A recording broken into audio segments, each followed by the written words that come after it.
Part 3 are the body weight calisthenics. So we're going to do bear push-ups. So a bear push-up, I know, I like to say bear push-ups, so that your brain start making up stories about it, even though you haven't even done it yet. So that's fine.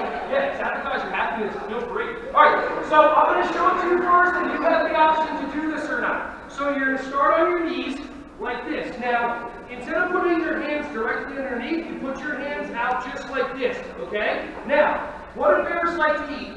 Berries, fish. Oh, good. I'm glad nobody said honey. This is good brainwashing y'all. Okay. So you put your hands out like this. If you want to make this more difficult, you lift your feet up just like that. Okay. What you do is you're at a river. There's a river in front of you, and then you're going to look for a fish. Everybody look for it. Now, do I want your hands under your shoulders or in front of your shoulders? Okay, good. Now you take a look for your fish, big belly breath in, and now put your head underwater, grab the fish, and then out of water, go.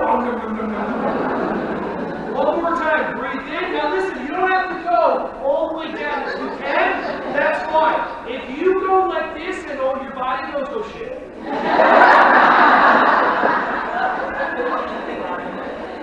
Then just sit there and hold it, and your arms will get stronger. Okay?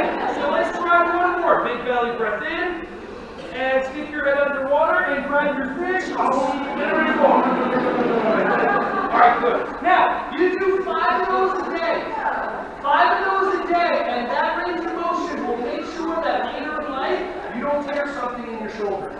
Because when you're picking your kids up this way or that way or this way or that way, all of a sudden, who knows what can rip or tear. Hey everyone, thank you so much for watching my videos. Ron Schwally here. Just wanted to say I appreciate you. Feel free to like, subscribe, and click on the bell if you want to see more videos coming your way to be alerted. Just thank you so much, and feel free to share this content with anybody who you think would find some value from this. Have an awesome, joyous, wonderful, breath-filled rest of your day.